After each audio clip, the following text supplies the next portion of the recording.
Sir sir আলাইকুম sir. ওয়ালাইকুম সালাম। কারা আপনারা? আমরা গ্রাম থেকে আইছি। আমার মেয়েটা ঢাকা শহরে পড়াশোনা করে অনেক আগে আইছে। সেই মেয়েটা খুঁজবার লেগা আমরা আজকাল 2 দিন যাবত এই শহরে ঘুরতেছি, মেয়েটারে পাই না। স্যার এই যে ঠিকানা দিছিল এই ঠিকানা আমার মাইয়াকে পাই নেই। এখন কই যাবো আমরা? আমরা তো এই শহরে কোনোদিন আই নেই। কই থাকুক, কই খাবো, কোনো কিছু মাথায় আইতাছে না। গ্রামের যে জায়গা জুগা আসলো সব বিটা সম্পদ বন্ধক রাখছি। মেম্বার বলে দিছে তোমরা যদি এটা শোধ না করা পারো তাহলে সব যাইব গা। তাই মা এটা রাইছি খুঁজতে, কোথাও পাইতেছি না। কেন আপনার মেয়ের মোবাইল নাম্বার নাই? হ স্যার, মোবাইল নাম্বার আসিল, ওই নাম্বারে ফোন দিছি, খালি বন্ধ দেখা। বাড়ি থেকে যখন মেম্বার আমাকে বাইর করে দিছে, এখন কি করো? 2টা দিন ধরে আমরা না খাওয়া, এখানে তো কিছু চিনি না, জানি না।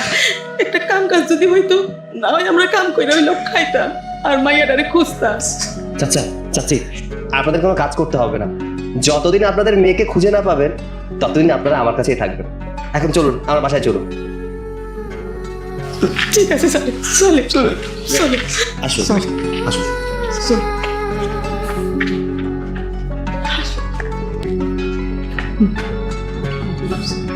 ভাই কোথায় রে? তো ভাইয়া এই যে অফিসে এখনো আসেনি, চলে আসবে এখন। আসেন ভেতরে আসেন। এই তো তোদের ভাইয়া চলে আসছে। এটা কে? এরা হচ্ছে আমার ফ্রেন্ড, এই যে তোদের ভাইয়া। জি ভাইয়া কেমন আছেন? এই তো আলহামদুলিল্লাহ ভালো আছি। ভাবি নাকি? ধরে নিতে পারেন তাই।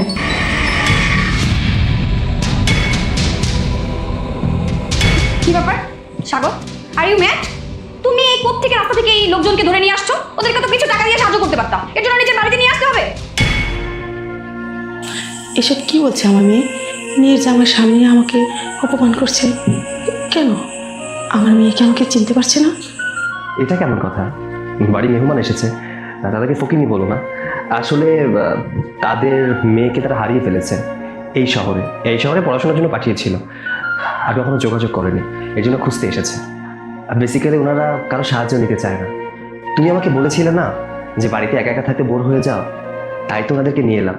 বাসায় বসে গল্প করবে আর একটু টুকটাক কাজে হাত লাগাবে, এই আর কি।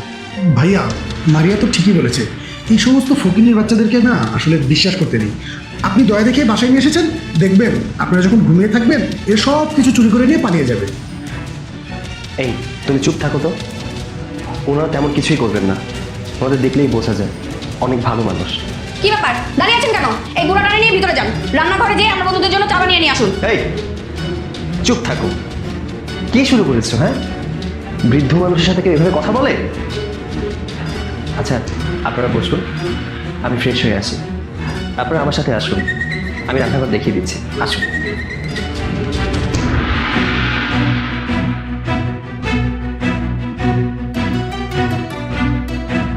এইসব এই সমস্ত ফকিনের বাচ্চাদেরকে একদমই প্রশ্রয় দিবেন না। একদম ঠিক বলেছিস।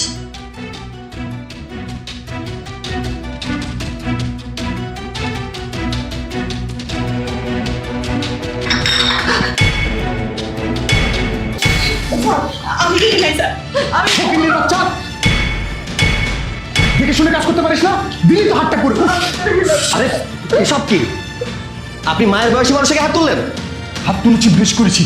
আমার এখন কি করতে মন চাচ্ছে জানেন? আমার মন চাচ্ছে এই বুড়িটাকে নিজে হাতে ঘাট ধাক্কা দিয়ে ঘর থেকে বের করে দিই। মা মারিয়া, তোর মায়ের গায়ে তোর বন্ধু হাত তুললো আর তুই চায় চায় দেখলি, কিছুই করলি না। তুই কেউ ঘুমাইয়া। ওনাদের মতো মানুষদেরকে বাড়ি থেকে বের করার প্রয়োজন নেই। বাড়ি থেকে বের করার প্রয়োজন আপনাদের মতো নিচু মনের মানুষদের।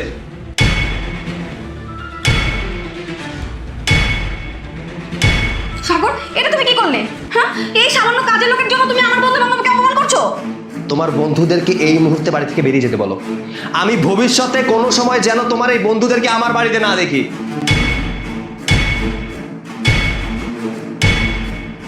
কথাটা মাথায় রেখো। আর হ্যাঁ, আমি চাই না কোনো মায়ের সম্মান নষ্ট হোক। রেখা, এই বাড়িতে আর এক মুহূর্ত না। চলো, সামান্য একটা কাজের মহিলার জন্য আমাদেরকে অপমান করছে। আর মারিয়া, তুই এই অপমান করার জন্য আমাদেরকে ডেকে এনেছিলি, ব্যাপারটা আমি মাথায় রাখলাম। হ্যাঁ চলো। সাগর, কাজটা তুমি একদম ঠিক করবে। আমি যা করেছি বেশ করেছি। চলো।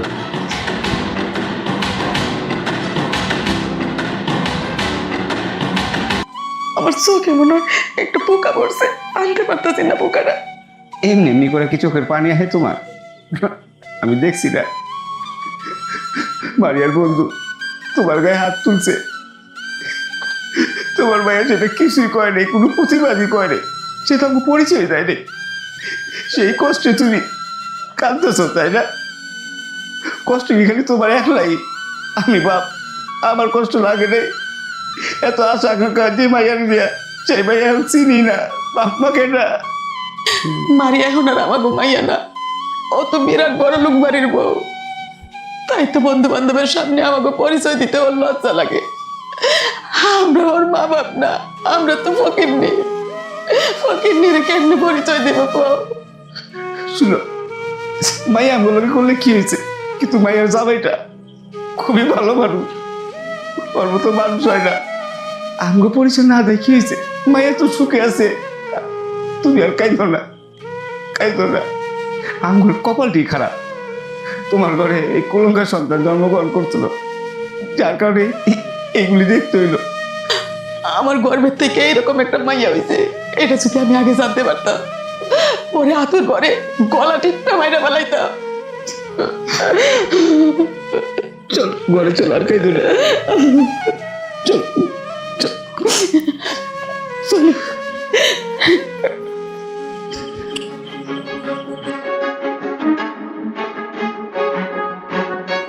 মা, বাবা, তোমরা এখানে কেন আসছো? যেই দেখলাম আমি একটু সুখে আছি, আমার স্বামী সংসার নিয়ে আমি ভালো আছি, সেই তোমরা গ্রাম থেকে এখানে চলে আসলা। মারে, তুই সব কি কইতাছস? তোর সুখ দেখতে পারি না? তুই কি জানোস, তুই গ্রাম থেকে চলে আসার পর তোরে আমরা কত জায়গায় খুঁজছি। তোর চিন্তায় তোর বাচ্চা তো খাওয়া দাওয়া ছেড়েই দিছিল। খালি কইতো মাইয়াটা কেমন আছে, কই আছে, কোনো বিপদে পড়লো কিনা। মারিয়ার মা, তুমি চুপ করো। মাইয়া আমগো বড় লোকের কাছে বিয়ে হয়েছে, ও আর কি আমগো কথা মনে থাকবো? তুমি কেন এইগুলো কথা কো? বাবা, এখানে 2 লাখ টাকা আছে, ধরো। এগুলো নিয়ে আজকে এই বাড়ি থেকে চলে যাবো। তোমাদের দুজনের চেহারা আমি আর দেখতে চাই না, বুঝতে পেরেছো? আমি একটু ভালো আছি, তোমাদের তো সহ্য হচ্ছে না, এক্ষুনি চলে যাও। মারে, আমি তোর বাবা, ছোটকাল থেকে মাথার গাম পায়ে ফেলে তোরে বড় করছি, টাকার লেগে না। আমরা এখান থেকে এমনি যাবো গা, তোর টাকা আমাকে লাগবো না। বা ল, টাকা দিয়ে কি করুক? তুই সুখে আছো, তুই বড় বাড়িতে আসো, তুই শিক্ষিত হয়েছ, এইটি আমরা খুশি, তাই না? মারে, তোর একটা কথা কইয়া যায়, জামাই বাবা যে খুব ভালো মানুষ, ওর মনে তুই দুঃখ দিস না। তোরে দোয়া কইরা যায়, আল্লাহ জানি তোরা দুজনের সুখে রাখে, শান্তিতে রাখে। চলো। চল বাবা, ভালো থাকিস বা।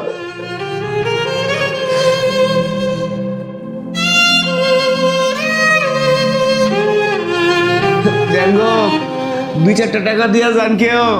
এতটা বেলা হয়ে গেল, এখন পর্যন্ত 10টা টাকাও পাইলাম না যে একটা কিছু খাবো। বগো, এই ভিক্ষাও যদি না পাই তাহলে আমরা খাবো কি? হ, তুমি ঠিকই কইছো, আসলে আমাকে কপাল পোড়া, আমাকে কপালে সুখ নাই। তা না হইলে আমার একমাত্র মাইয়া আমাকে সাথে এরকম করতে পারলো।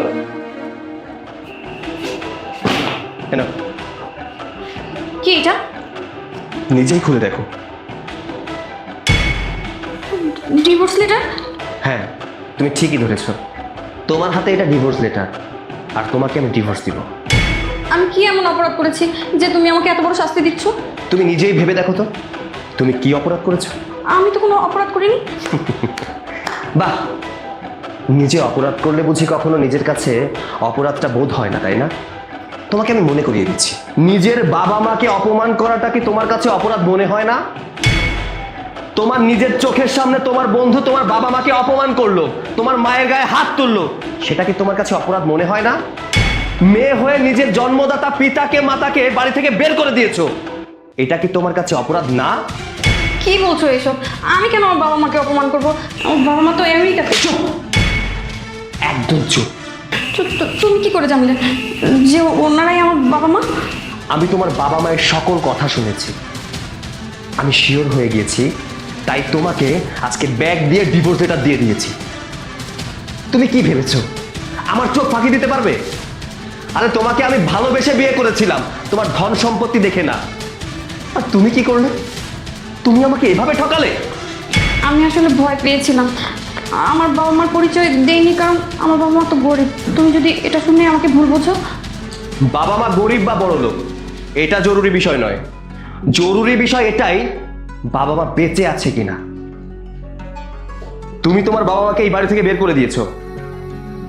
যদি তুমি তোমার বাবা মাকে এই বাড়িতে ফিরিয়ে আনতে পারো তাহলে তোমাকে ডিভোর্স দিব না, আর তা না হলে তোমার ডিভোর্স কনফার্ম।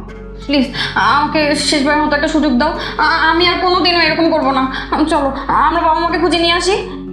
আচ্ছা ঠিক আছে, শেষবারের মতো তোমাকে একটা সুযোগ দিচ্ছি। যদি তোমার বাবা মাকে খুঁজে পাওয়া যায় তাহলে তোমাকে রাখবো, আর যদি না পাওয়া যায় তোমাকে আমি আর রাখবো না। চলো আমার সাথে। চলো।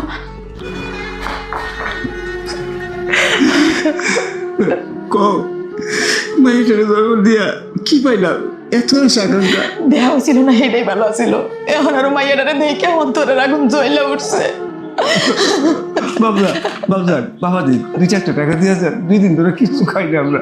বুইরা বয়সে বং ধরছো না, হাত পা ভালো আছে, কাজ করে খাইতে পারো না, যত সব। আসলে আমাকে কপালে সুখ নাই, আমাকে কপালে খাওয়ার নাই। এইভাবে থাকতে থাকতে একদিন আমরা রাস্তায় পড়েই মরু।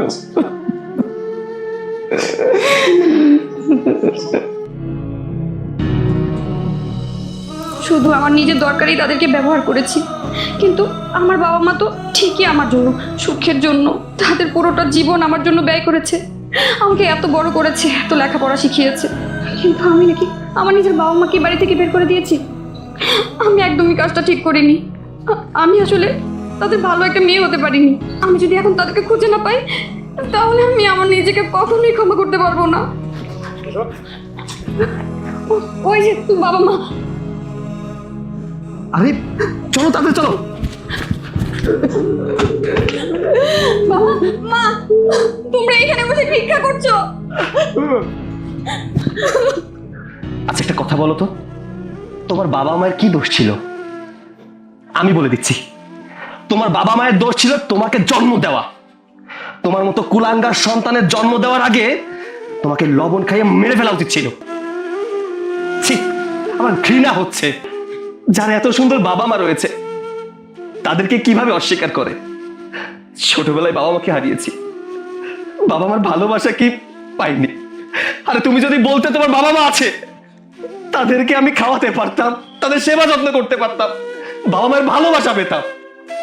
আমি ভয় পেয়ে গিয়েছিলাম, আমার বাবা মা গরিব এটা জানলে তুমি যদি আমাকে ভুল বুঝো, আমাকে বাড়ি থেকে বের করে দাও। আরে তোমাকে আমি ভালোবেসেছিলাম তোমার পরিবার দেখে নয়, তোমার মন দেখে। আমি মানুষকে টাকা দিয়ে বিচার করি না, আমি তার মন দেখে তাকে বিচার করি। তুমি যদি বলতে তোমার বাবা মা গরিব, আমি তোমাকে এর থেকে বেশি ভালোবাসতাম। এখন কি হলো? এখন তো সত্যটা সামনে চলে এসেছে। একটা কথা কি জানো, মিথ্যা দিয়ে যার শুরু, মিথ্যা দিয়ে তার শেষ। বাবা, তোমার মতো মেয়ের জামাই যদি বাংলার প্রত্যেকটা ঘরে ঘরে হইতো তাহলে শ্বশুর শাশুড়ি নিজের সন্তানদের কাছে অবহেলিত হইতো না। আর এই বুড়ো বয়সে বৃদ্ধাশ্রমে যাইয়া তাদের মৃত্যুর জন্য অপেক্ষা করতে হইতো না। এই মাপচা মাপচা বলছি।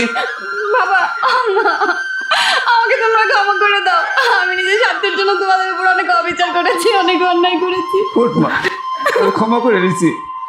সন্তান যতই কষ্ট দেয় বাপ মাই গো, সেটা লাগে না। তখন সন্তান তোর যে বুঝেছে সেটাই বড় কথা। মা বাবা, এখন থেকে আমরা সবাই একসাথে থাকবো।